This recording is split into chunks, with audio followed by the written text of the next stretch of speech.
Thank you for staying with us. This is Journalist Hangout, and we're reaching you from TVC News here. And I still have Tony Waje and Dari Odufokon in the studio. The race for the Senate Presidency of the 10th National Assembly is intensifying. Two senators-elects, Abdulaziz Yari of Zamfara State and Godswill Akpabio of Akwa Ibom State, are scrambling to woo their colleagues across political divides ahead of the inauguration of the 10th Senate in June. However, a former Niger Delta agitator, Asari Dokubo, said Southeast should produce the next Senate president, as it will be politically correct to zone the number 3 seats to the zone. He stated that such move will mend wounds of the people of the region and bring about unity in the country. Dari, do you agree with Asari Dokubo? Well, I don't disagree with him either, but I find it difficult to see APC towing that line. Southeast, not south. Southeast. I find it difficult to see APC towing that line based on the reason Asari has given. While it will not be a bad idea to canvass that an office be zoned to a particular zone, we must look beyond satisfying some people. The party must take into cognizance a lot of things. And if you look at what the party leaders have been saying, they're considering politics, they're considering unity, they're considering competence, and they're talking about stability of the 10th National Assembly. These are the issues. Beyond, let us pacify a region with a position. No, we can't continue to do that. If you find somebody who is competent in the Southeast, who will stabilize the 10th National Assembly, who will give to APC, the ruling party, the best and maximum advantage of giving him or her the position, then let it go to the region. But if you find competence, stability, and unity elsewhere, it should not be a compulsion that it must go to. People talk about zoning offices. What you consider in zoning are numerous. If you talk about politics, in politics, you share positions and benefits based on votes. If the APC should go ahead and leave a zone that gave them more votes and give the position to a zone that gave them less votes, they are likely, they stand the risk of losing the support of that zone that supported them in this dispensation. Okay, hold your thought there. Tony, do you agree with the line of thought of Dari? Because a lot of people are looking at, maybe Asari is saying this out of, cohesion, stability, bringing Nigeria, back together, and everybody must be carried along. Yes. The Senate Presidency. I'm not particularly interested in any of the candidates. I'm not. It's not my business. What I'm interested in is a Senate that is truly independent, a Senate that will ensure that the democracy dividends are given to the people, that will ensure that Nigerians and Nigeria is better. I know the politics of who's going to be Senate President is going to... it happens, but we are not new to it. It has happened. Each time a new government comes, you see jostle for the position of Senate, President, position of principal officers of the House, position of the Speaker. So it's not... I'm just looking at the individuals here, and then all of them, just take a look at all of them. All of them, majority, former governors. For equity, I will suggest that it goes to the South, between South-South and Southeast. South-South and Southeast. For fairness. Just as we're talking about Ekiti here, the governor going to meet Shegun and all that. Because he understands that he cannot actually do it alone. You may not like the politics. You may not like the party he belongs to. You may not like the fact that he contested against you. But the fact that everything is over. And so we're talking about governance, how to take this country to a better place. So that's where, when I look at these people, just, because If we say somebody who can hold the Senate very well, and I want to look at all the individuals. I'm looking at Yari, I'm looking at Akpabio, I'm looking at Ojikalo, and I'm looking at Dave Umahi. So when you pick all of them, just put them on the table and dissect what they've done so far in their states as governors, because this should be what should qualify them to be Senate President in the first place. What you're going to do, you must have experience. Track record. You must say, I've seen people say, you've been in the Senate for 50. No.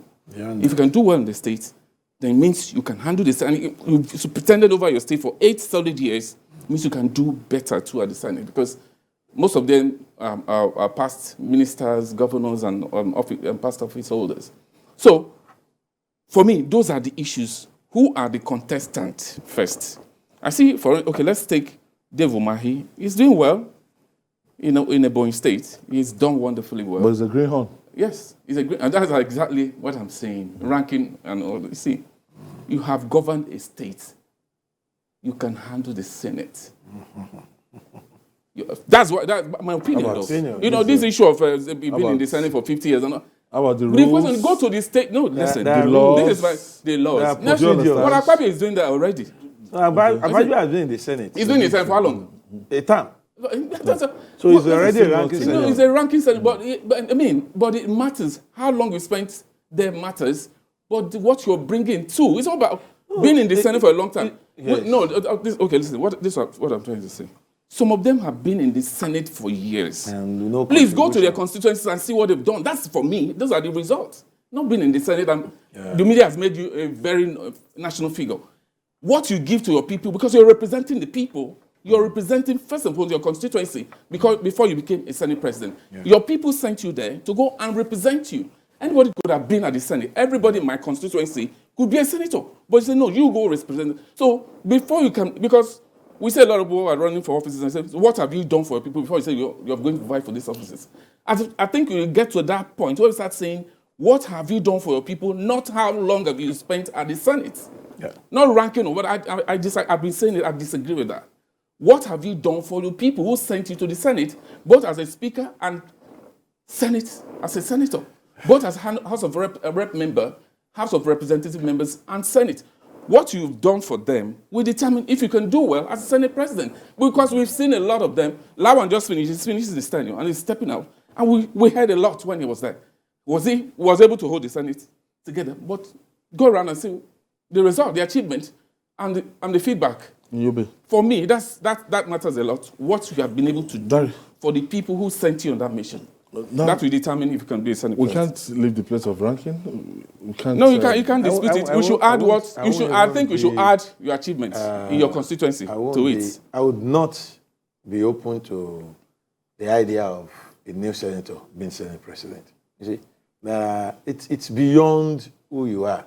It's beyond what you have. Sorry, Larry. I'm not holding brief for anybody. No, I know. But my own question is, the likes of Abdulaziz Yari, what does he want?